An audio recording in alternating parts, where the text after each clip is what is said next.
ശ്രീമദ്ദേവി ഭാഗവതം 2ാவது സ്കന്ധം 4ാவது അധ്യായം. വസുക്കളോട് ഉത്ഭവമാക്കും ഇതില് சொல்லப்படுற விஷயம். சூதன் சவனகாதிகளுக்கு கதை சொல்லிட்டு இருக்கார் அப்படிங்கிறதுனால சூத உவாசா அப்படின்னு இந்த அத்தியாயம் ஆரம்பிக்கிறது. 1வது ஸ்லோகம். பிரதீபேத தீவம் யாதே சந்தனு சத்ய விக்ரமா பபூவ மிருகயாசீலோ நிக்னன் வியாக்ரான் மிருகான் மிருப. பிரதீபே அத திவம் யாதே சந்தனுஹு சத்ய விக்ரமஹ பபூவ மிருகயாசீலஹ நிக்னன் வியாக்ரான் மிருகான் மிருபஹ.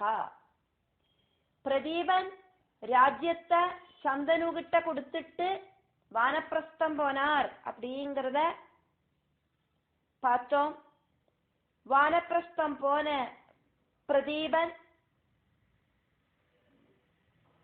சொர்க்கம் அடைஞ்சார். அதானது அவரு இந்த பூமியிலிருந்து அவரோட ஜீவன் சொர்க்கத்துக்கு போச்சு.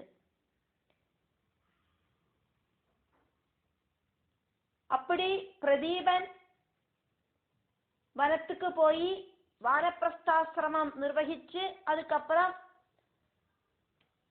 இந்த பூமியிலேருந்தே இல்லாம ஆனதுக்கு அப்புறம் ரொம்ப ரொம்ப சத்தியசந்தனா இருக்கிற சந்தனு மகாராஜா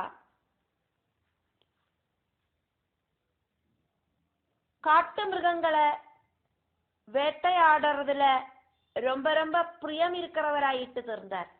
கடுவை, மான், சிங்கம் இப்படி இருக்கிற காட்டுல இருக்கிற மிருகங்களை எல்லாம் வேட்டையாடுறதுக்கு அடிக்கடி வனத்துக்கு போறவராயிட்டு இருந்தார். அவருக்கு அது ஒரு பொழுதுபோக்கு. ஸ்லோகம் 2.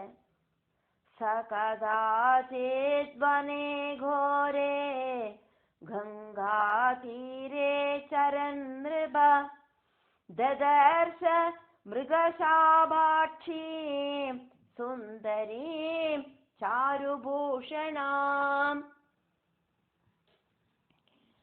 ச கதாசித் வனே கோரே கங்கா தீரே சரன் நிருபஹ ததர்ஷ மிருகசாபாட்சீம் சுந்தரீம் சாருபூஷணாம்.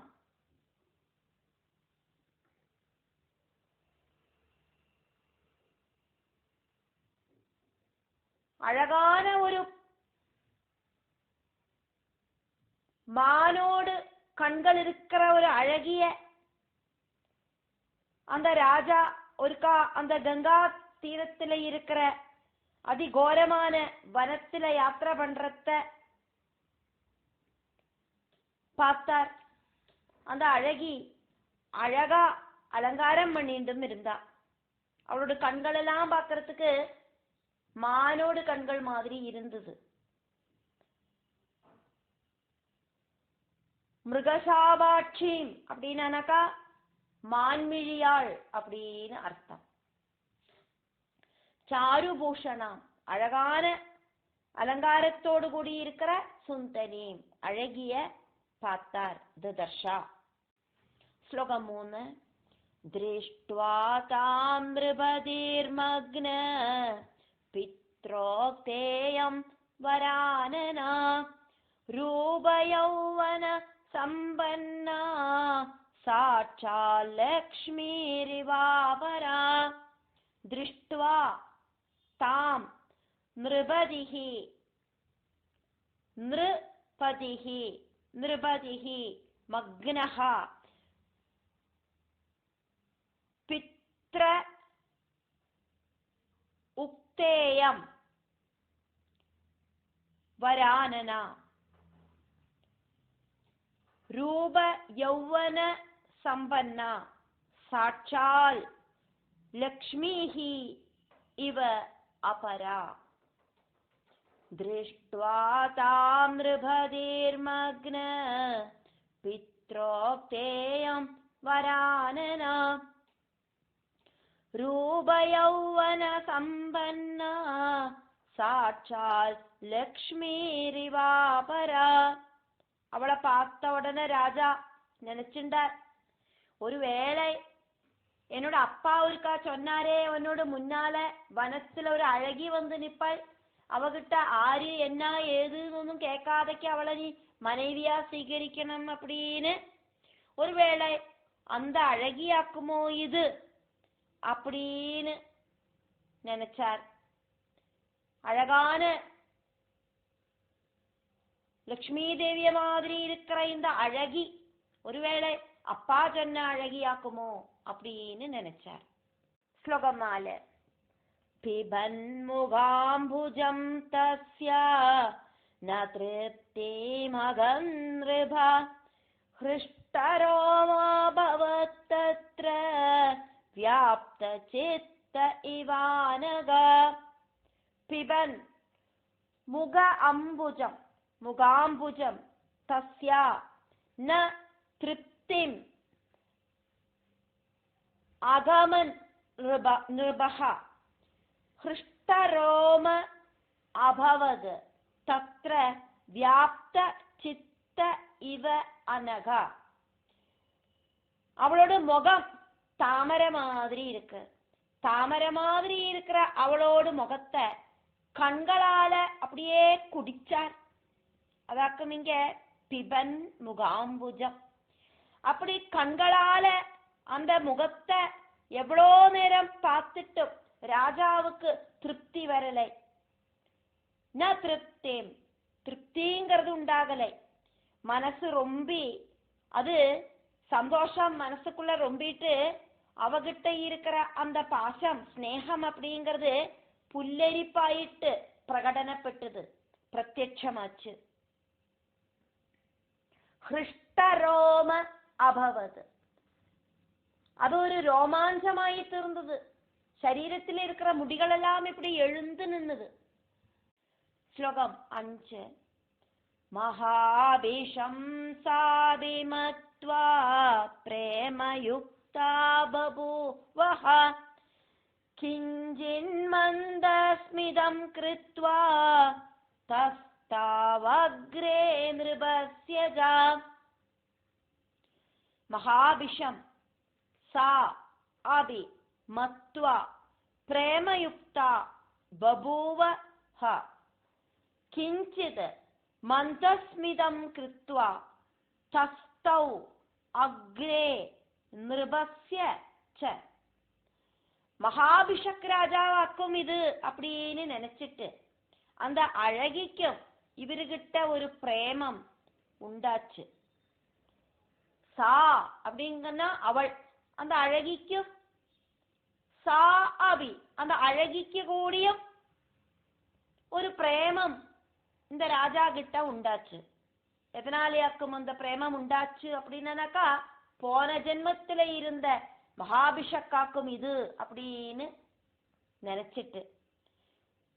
கிஞ்சித் மந்தஸ்மிதம், கொஞ்சமா புன்னகை பண்ணிட்டு ராஜாவோட முன்னால வந்து நின்னா. ஸ்லோகம் 6. வீக்ஷ்ய தாமசிதாபாங்கீம் ராஜா பிரீதமனாபிருஷம் உவாஜ மதுரம் வாக்கியம் சாந்த்வயன் ஸ்லக்ஷ்ணயா கிரா. வீக்ஷ்ய தாம் அசிதாபாங்கீம் ராஜா பிரீதமனாபிருஷம் உவாஜ மதுரம் வாக்கியம் சாந்த்வயன் ஸ்லக்ஷ்ணயா கிரா. கருகருன்னு கண்ணு இருக்கிற அவளை பார்த்துட்டு ரொம்ப ரொம்ப குஷியான ராஜா சாஃப்டான வார்த்தைகளால, ஆஸ்வாசமான வார்த்தைகளால இனிமையாக அவகிட்ட பேசினார். என்ன வாக்கும் பேசினார் அப்படின்னு சொல்லப்படுறது. ஸ்லோகம் 7. தேவி வா த்வம் ச வாமோரு மானுஷீ வா வரானனே.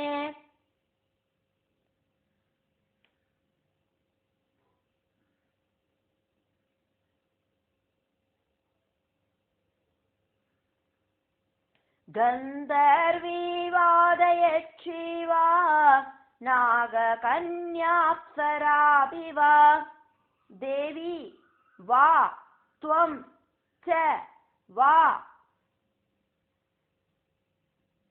अमोरु मानुषी वा वरानने. गन्धर्वी वा अद यक्षी वा नागकन्या अप्सरा अप्सरसा अभि वा अप्सरा अभि वा देवी वा त्वं च वामोरु मानुषी वा वरानने. गन्धर्वी वादयक्षी वा नागकन्याप्सराभि वा. அழகி, நீ ஒரு தேவஸ்திரீ ஆக்குமோ? அமரர்கள் அப்படின்னா தேவர்கள். நீ ஒரு தேவஸ்திரீ ஆக்குமோ? அப்படி இல்லைனா நீ ஒரு மனுஷிய ஸ்திரீ ஆக்குமா? அதுவும் இல்லை அப்படின்னா கந்தர்வ ஸ்திரீ ஆக்குமா, யட்சியாக்குமா, நாககன்யகையாக்குமா, அப்சர ஸ்திரீயாக்குமா? ആരക്കും നീ ഇപ്പടി അഴകായിട്ട് ജ്വലിക്കിറിയേ? ശ്ലോകം 8. യാസി കാസി വരാരോഹേ ഭാര്യാമേ ഭവ സുന്ദരേ പ്രേമയുക്ത സ്മിതൈവ ത്വം ധർമ്മപത്നി ഭവാദ്യമേ. യാ അസി കാ അസി വരാരോഹേ ഭാര്യാമേ ഭവ സുന്ദരി പ്രേമയുക്ത സ്മിത ഏവ ത്വം ധർമ്മപത്നി ഭവ അദ്യമേ. നീ ആര് വേണ ആകട്ടെ, നീ എന്നോട് மனைவியாயிடு. உன்னோடு அழகான புன்னகைய பார்த்துட்டு எனக்கு உன்னை ரொம்ப பிடிச்சிடுத்து. அதனால இப்ப உடனடியாயிட்டு என்னோட தர்மபத்னி ஆயிடு, நான் உன்னை திருமணம் பண்ணிக்கிறேன். சூத உவாஜா. சூதன் கதைய கண்டினியூ பண்றார். இத்தனை நேரம் சந்தனு ராஜா அந்த அழகிட்ட பேசினதையாக்கும் பார்த்தோம். இப்போ அங்க என்ன நடந்தது அதுக்கு அப்படின்னு சூதன் சொல்றார். அதான் 9வது ஸ்லோகம். ராஜா தாம் நாவிஜானாதி கங்கேயமிதி நிச்சிதம் மகாபிஷம் சமுத்பன்னம் நிருபம் ஜானாதி ஜாஹ்னவி. ராஜா தாம் ந அபிஜானாதி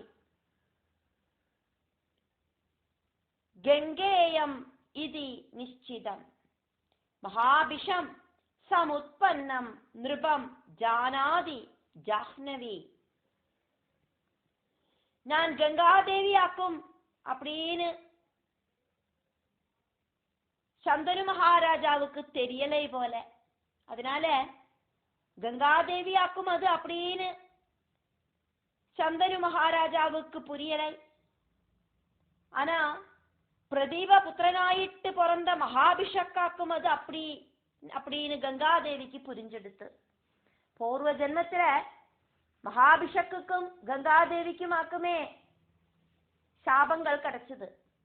அப்போ பிரதீபனோட புத்திரனான சந்தனுவுக்கு முன்னால நிக்கிறது கங்காதேவி ஆக்கும்னு புரியலை.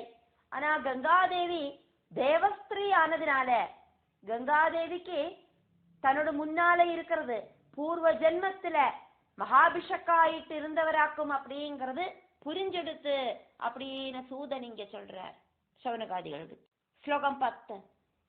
പൂർവ പ്രേമ സമായോഗാത് ശ്രുത്വാ വാചം നൃപസ്യതാം ഉവാച നാരീ രാജാനം സ്മിതപൂർവമിദം വച.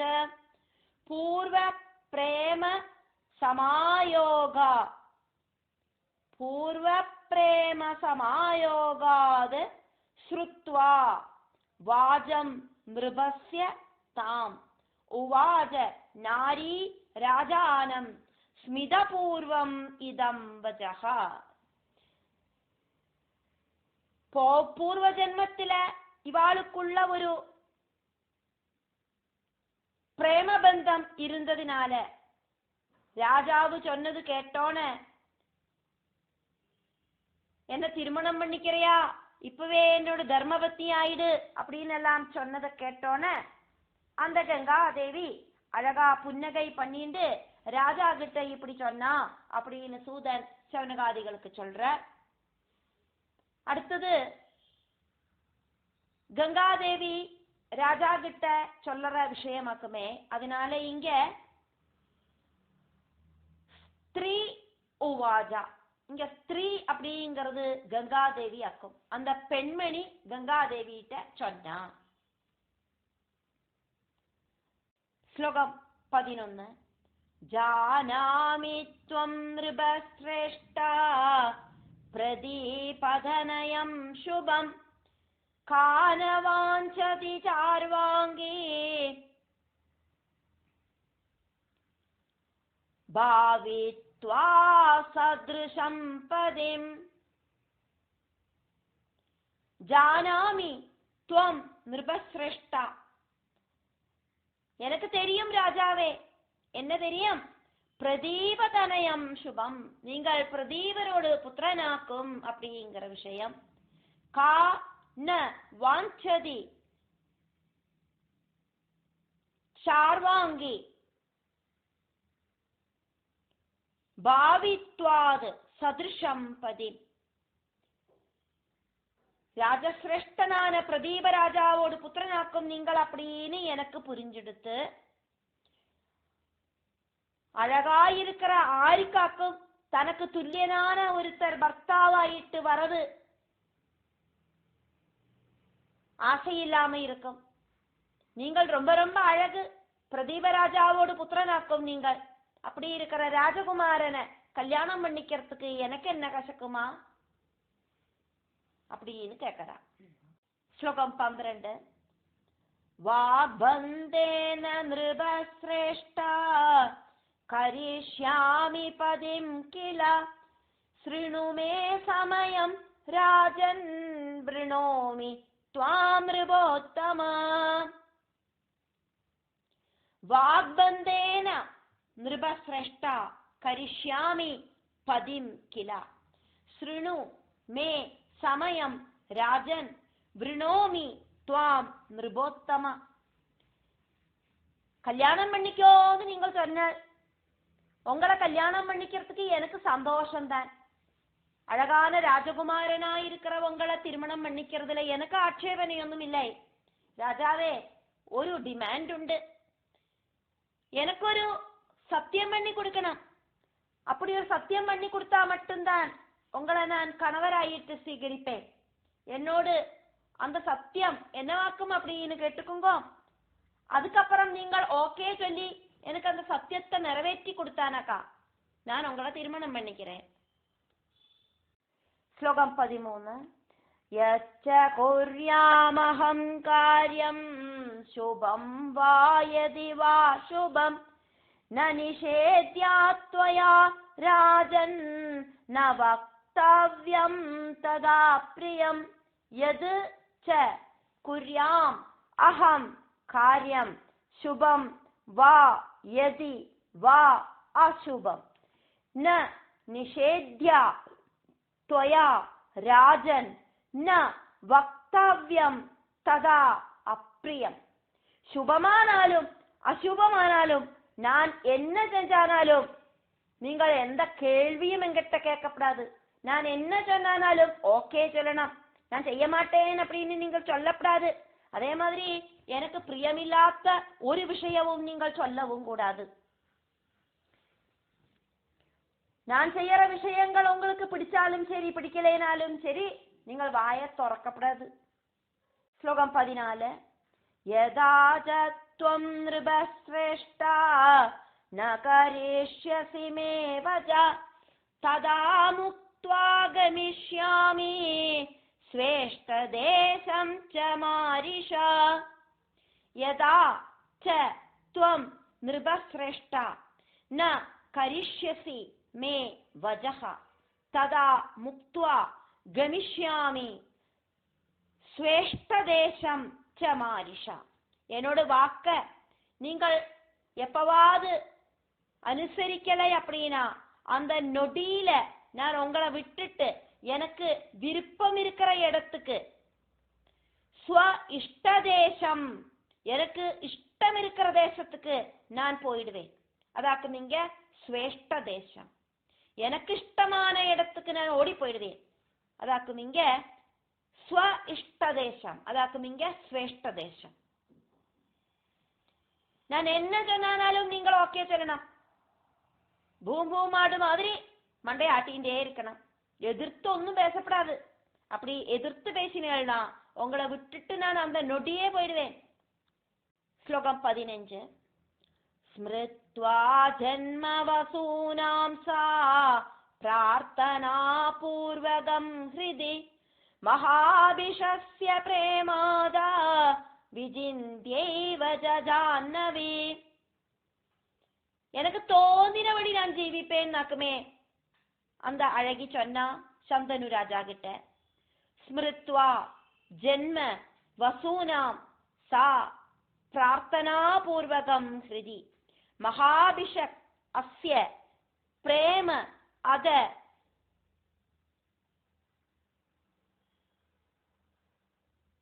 விஜிந்த்யை ஏவ ச ஜாஹ்னவி.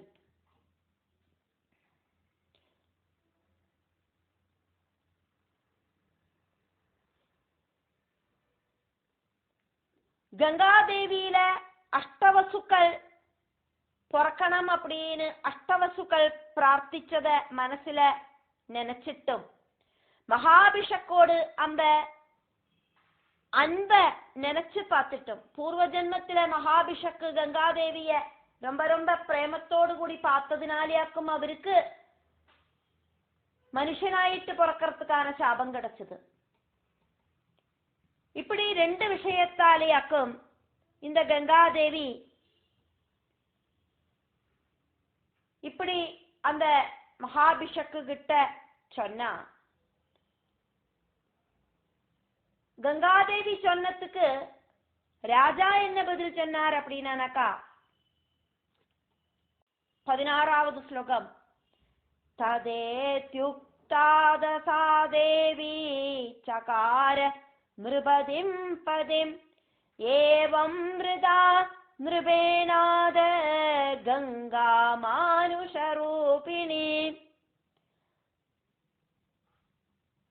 தத இதி உக்தா அத சா தேவி சகார நிருபதிம் பதிம் ஏவம் விருதா நிருபேண அத கங்கா மானுஷ ரூபிணி. அப்படி ஆகட்டும் அப்படின்னு ராஜா உடனடியா முன்பின் யோசனை பண்ணாக்கி சொல்லிட்டார். ஓகே சொல்லிட்டார். எனக்கு ஒன்ன பத்னியாயிட்டு கிடைச்சா போரும். நீ என்ன சொன்னாலும் நான் பதில் சொல்ல மாட்டேன், வாயை திறக்க மாட்டேன், உன்னோட இஷ்டப்படி இருந்துக்கோ அப்படின்னு சொன்னார் ராஜா. அப்படி ஆகட்டும், நீ என்ன சொன்னாலும் நான் அதுக்கு மறுத்த ஒரு வார்த்தை சொல்ல மாட்டேன் அப்படின்னு சொன்ன அந்த ராஜாவோட வார்த்தைகளை கேட்டுட்டு அந்த கங்காதேவி ராஜாவை கணவராயிட்டு சீகரிச்சா. இப்படி மனுஷ ஆகிருதி எடுத்துட்ட கங்கை ராஜாவை திருமணம் பண்ணிண்டா. എന്നിട്ടോ ശ്ലോകം 17. നൃപസ്യ മന്ദിരം പ്രാപ്താ സുഭഗാവരവർണിനെ നൃപതിസ്താം സമാസാദ്യ ചിക്രീഡോ ഭവനേ ശുഭേ. നൃപ അസ്യ മന്ദിരം പ്രാപ്ത സുഭഗാവരവർണിനെ നൃപതിഹി താം சமாசாத்திய சிக்ரீட உபவனே சுபே. அழகாயிருக்கிற, ரொம்ப அழகா பழகிற அவள் ராஜாவோடு கொட்டாரத்துக்கு வந்து சேர்ந்தா. ராஜா அவகிட்ட சேர்ந்து ரொம்ப ரொம்ப பாசத்தோடு கூடிட்டு அங்க இருக்கிற பூங்காவனங்களில எல்லாம் அழகா கழிச்சு சிரிச்சு நடந்தார். ஸ்லோகம் 18. சாவிதம் ரமயாமாச பாவஜ்ஞா வைவராங்கனா நபுபோத நிருப கிரீடன் கதான் வர்ஷகணானதா. சா ஆவி தம் ரமயாம் ஆச பாவஜ்ஞா வை வராங்கனா ந புபோத நிருபஹா கிரீடன் கதான் வர்ஷகணான் அதா. அந்த அழகான மனைவி அந்த ராஜாவையும் குஷிப்படுத்தினா. ரொம்ப ரொம்ப குஷியாயிட்டு அவ வாழ்ந்து அவளுக்கு இந்த உலகத்துல வாழறதே மறந்து போயிட்டு அந்த அளவுக்கு சந்தோஷத்தோடு கூடிட்டு ராஜா நிறைய வருஷங்கள் கடந்து போனதே ராஜாக்கு தெரியல. தன்னை மறந்து வாழ்ந்தார். ஸ்லோகம் 19. சதயா மிருகசாபாட்சியா சத்யா சதக்ரதுர்யதா சா சர்வகுண சம்பன்னா சோபி காம விஜட்சணா.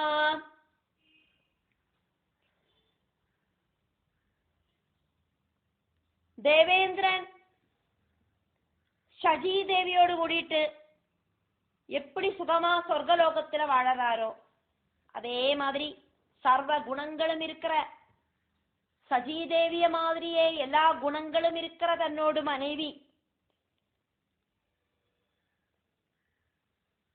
அந்த மனைவியோடு கூடிட்டு மனைவிய காம கண்களால பார்த்துண்டு அந்த ராஜாவும் இப்படி அவ ரெண்டு பேரும் மகிழ்ந்து மகிழ்ந்து வாழ்ந்தா. ஸ்லோகம் 20. ரே மாதே மந்திரே திவ்யே ரமா நாராயணா விவா ஏவம் கச்சதி காலே சாததார நிருபதேஸ்ததா.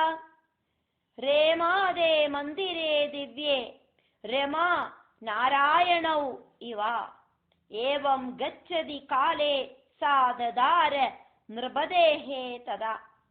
இவா எப்படியாக்கும் வாழ்ந்தா அப்படிங்கிறதுக்கு ஒரு சில எக்ஸாம்பிள இங்க சொல்லப்படுறது.